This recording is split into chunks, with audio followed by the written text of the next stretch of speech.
Hey there guys, and welcome back to Dino Reacts. So next up in the Halloween series is Halloween 6, The Curse of Michael Myers. So as always guys, I'm going to go through my positives and my negatives for this movie. Without further ado, let's get to it. Let's start reviewing Halloween 6. So guys, Halloween 6 was released in 1995, a whole 6 years after the last movie. Now, because of the box office failure of Halloween 5, the movie did take quite a few years to come out. As well as that, the rights to the franchise went to Dimension Films, and they had a lot more involvement with this one compared to other people beforehand. Now, one of the reasons they had a lot of involvement was there was a test screening of Halloween 6 and audience disagreed with it strongly. They really didn't like the movie, so Dimension Films went in and pretty much cut up the movie almost into nothing. They rewrote a lot of the script, they refilmed a lot of the scenes, and we got the movie we have today. Now, because of that, there are actually two different versions of this movie. So we have the theatrical version, which came out in theatres in 1995, but also the producer's cut, which for years was kind of on eBay as a bootleg copy. It was kind of this big thing that people wanted to finally get released. And a couple of years ago, after about 20 years, it actually got released. The film itself stars Donald Pleasence coming back one last time as Dr. Loomis.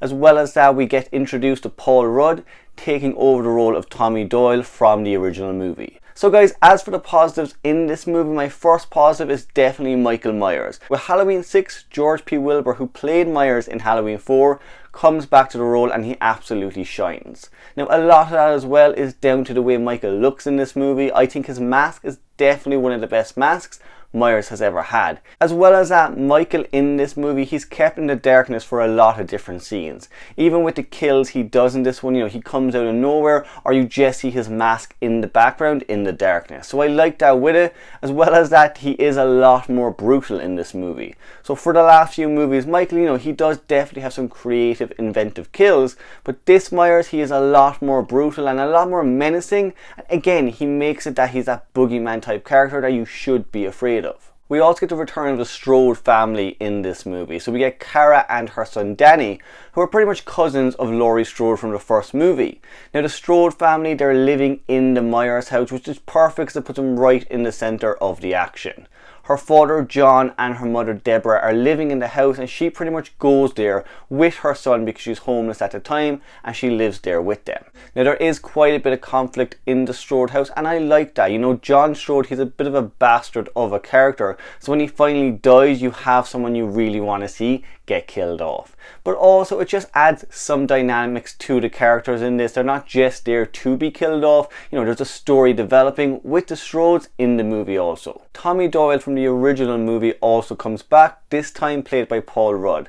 So I think this was his first movie, and you can definitely tell that when you're watching it. The acting isn't brilliant in this one with him, but at the same time, I like his character. He definitely has some notes of Laurie Strode from 2018. He's completely obsessed with Michael Myers and what happened back in 1978. So he's kind of known as being the strange guy in the neighborhood who just has this obsessive nature with Michael. But I like that, especially his scenes with Loomis. You can see they both are the only two people that know really how dangerous Michael is. And speaking of Loomis, so Donald Pleasence of course returns to the role. This is actually his last film credit because he did die after the making of this movie. Now, any scene of course that he is in, he absolutely shines. What I will say guys is with this movie, he doesn't have a lot to do, but when he gets some meaty material, when he gets some good dialogue, as always, he delivers it in spades. This force, this thing that lived inside of him came from a source too violent, too deadly for you to imagine. It grew inside him, contaminating his soul. It was pure evil. The movie opens when we catch up with the character of Jamie Lloyd from the last two movies. So it's pretty much revealed that she's been captured by the cult of Thorn, and she's been there for the last 5 years. Now, she's also pregnant, which it doesn't really explain it, but it may be Michael's baby. And at the start of the movie, she gives birth to her baby Stephen. Now as that happens, Michael is coming for her and her baby, so she does escape from the cult, but she doesn't escape from Michael. So the first 20 minutes of this movie, guys, it's a huge chase sequence, and I absolutely love that opening. So we do cut back and forth to Loomis and our new characters, but we continuously go back to Jamie as she's trying to escape from Michael. And Michael does not let up during those scenes, so he chases her from place to place and just doesn't stop until he gets her. And again, that's what I like about Michael in this movie. There's a sense that he's unstoppable, you know, that he cannot be bargained with. In the last movie, you know, Jamie got him to take his mask off. This Myers, when you see him and you just see how brutal he is, there is no way of talking him down. Jamie, now, she does get killed off eventually, and for me her death is a bit too brutal for my liking. I like the kill definitely, just not for that character. So she kind of gets thrown on this farm machinery and it gets turned on. She just gets grinded up from inside out. The baby, he does get hidden, and Tommy Doyle eventually finds him. So once Jamie Lloyd is killed off, the kind of bare bones of the story do start to come together. So Tommy Doyle, after hearing Jamie's cries for help on a radio station, he goes to the kind of bus station where she was calling from, and he finds her baby. And the story itself is really just, you know, about them trying to protect this baby from Michael as well as the cult of Thorn. But guys, as I said, this one is a favourite of mine, and one reason for that is how it's shot. So the movie itself was filmed in the fall, and it feels like that. The colours on this one, you know, just the colours they use on screen, they are, again, very warm colours. It feels like fall season, it feels like Halloween.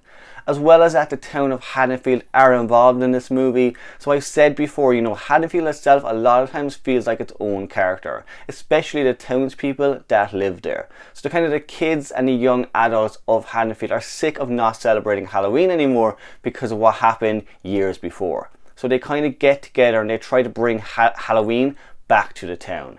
Now, unfortunately, the year they decide to do that, Michael Myers also decides to return back. The kills as well in this one, guys, they are definitely turned up a notch. They are very gory, they are very brutal. One of my absolute favourite deaths in the whole series as well as this film is a nurse who helps Jamie escape from the cult. So she's looking behind her after Jamie leaves. You know, she can hear noises, and all we see from the darkness is Myers' mask approach out from it. For me, that is such a callback to the original movie, and it's exactly what I want from Michael Myers. You know, stealthy, quiet and dangerous. He grabs her and conveniently pushes her head onto a spike that happens to be on a wall. It's one great death, and again, calling back to the original movie, he stands there kind of staring at her for a while, just appreciating his work. Another great kill is the character of Deborah Strode. She's the mother of Tim and Kara, and after having this one-to-one with Loomis where he really tells her, you know, what Michael is capable of and that her family are in danger, she decides to get the hell out of town. Now, unfortunately, we can see Myers in the background stalking her. We know she is in danger, and she tries to make a run for it, but instead gets butchered by an axe by Michael Myers.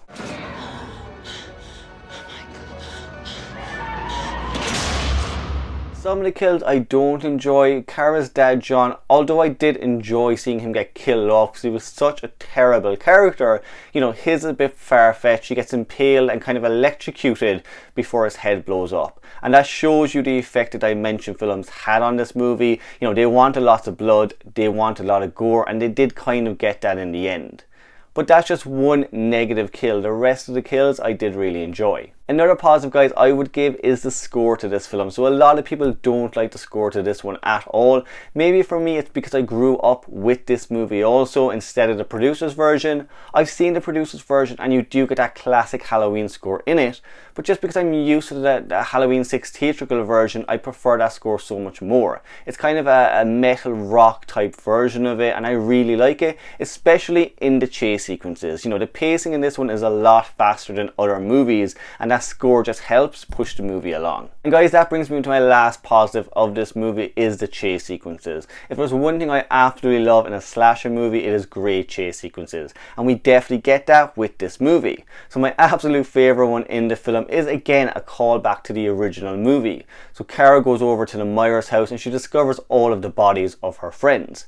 Now she runs from there to Tommy Doyle's house in a really long chase sequence with her son Danny. But again, just how it's filmed, you know, the whole house is in darkness like that original movie. We don't really know where Myers is, and even when we do find him, you know, he's walking slowly, he is in the darkness, he's absolutely terrifying in those sequences. So it's a very tense, suspenseful scene, and it goes on for quite a bit. The chase sequence itself, it's classic Halloween. Again, as I said, the score ramps up the tension with that kind of rock metal vibe, but I absolutely love it.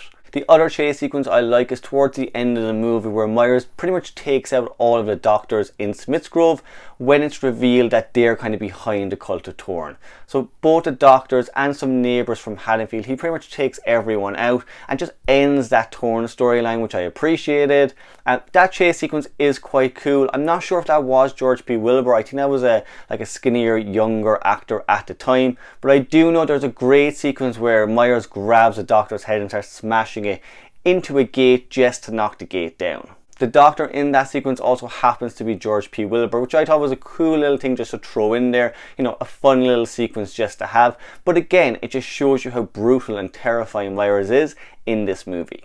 And now guys, onto my negatives with this movie, and don't worry, there are a lot of negatives with this one. I do like this movie a lot, but of course I can admit this movie has a lot of problems. A lot of them as well were to do with the whole Cult of Thorn storyline. And for me, I think that's why I prefer the theatrical version so much more than the producer's cut. But the final sequence of that version of the movie, you know, Cara, she is kind of in this big ritual thing that's going on. She's essentially being sacrificed in a way, but also is the baby Stephen. So they want Myers to finally kill him and kill off his entire bloodline.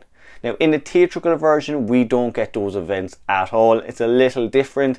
As I said, Michael, you know, it is based in Smithsgrove still, but as I said, he does kill off all of the Cult of Thorn, which I liked. It just ended that storyline, but I didn't like how he was defeated. So Tommy Doyle pretty much just beats him to death with a pole. For some reason, Michael Myers bleeds green blood. It makes absolutely no sense. As well as that, I didn't really like the whole thing that happened with Danielle Harris and Jamie Lloyd in this movie. You know, they brought the character back and they pretty much just killed her off within 20 minutes. Now for me, I do like the chase sequence. It's a fun chase sequence. You know, the death is really cool, but just for the character, it seemed very disrespectful. They just kind of threw the character away for no reason, even though she was a huge fan favourite. And that goes the same for Danielle Harris. So she actually wanted to come back for the role, and I think she asked for about 4 or 5 grand, but it was denied because she was only in the first 20 minutes of the movie. As well as that, she wasn't legally of age to work longer hours. She wasn't legally an adult at the time. Now she did try to get separated from her parents so she would be legally seen as an adult, but the producers didn't really care about it. They didn't put the effort in there with her, and talks eventually just fell apart. Another negative this movie has is the weird transitions from scene to scene. Again, that was Dimension getting involved. They wanted the movie to be very fast paced, so a lot of times from scene to scene there's these weird transitions of like knife slices or just the maps or marks of ruin. It makes absolutely no sense, and it is quite distracting to see. And guys, my last negative with this movie is the ending of both versions of the film. So with the theatrical version, Tommy Doyle, he takes Michael out by just beating him to death with a pole, and green blood, as I said, just starts spilling out of him for no reason. They're also in this really cheap looking set. There's one point where they try to explain how the baby Stephen got made by like experiments or something. So you can see they didn't really know what they were doing 100%, and they were trying to just salvage what they had made. Producer's cut, in my opinion, is even more bonkers than that version. So Michael is pretty much just stopped by a bunch of rocks. So Tommy Doyle does, you know, some weird kind of ruin ritual spell thing. He says Sam Hain instead of Samhain, which I always find quite annoying, and he stops Michael there and then in his tracks. So Michael again just seems like this puppet, and it's worse that he can just be stopped by a bunch of rocks. In the end, Loomis goes in to check on him, and he finds out that Michael has actually just switched place with Dr. Wynn, who's a doctor from the original movie and kind of the main guy who's been controlling Michael. Dr. Wynn, he grabs Loomis, and before we know it, the mark of Thorn appears on Loomis's hand. So that originally was the signal that Loomis would now take over as kind of the protector of Michael Myers. I'm delighted we did not see any more of that storyline. Unfortunately, Donald Pleasance died before the movie came out, so they did have to change his ending. In the theatrical version, he goes back in to check on Michael, and we just hear screams from inside. Both versions though guys, I'm not a fan of. I thought they were sloppy, they were messy, and I absolutely hated it. What I would say guys with Halloween 6, especially the theatrical version, the first half of the movie is extremely strong. The second half of the movie is an absolute disaster. But guys, that's just my review of Halloween 6, The Curse of Michael Myers. If you are a fan of the whole Mark of Thorn and that whole storyline, let me know what you like about it in the comments below. If you're like me and you really weren't a huge fan of it, you like the original story better, let me know that also. As always guys, subscribe to the channel. I am going to be doing more Halloween reviews in the next week or so, so make sure you check those out. And until next time, Heidi ho.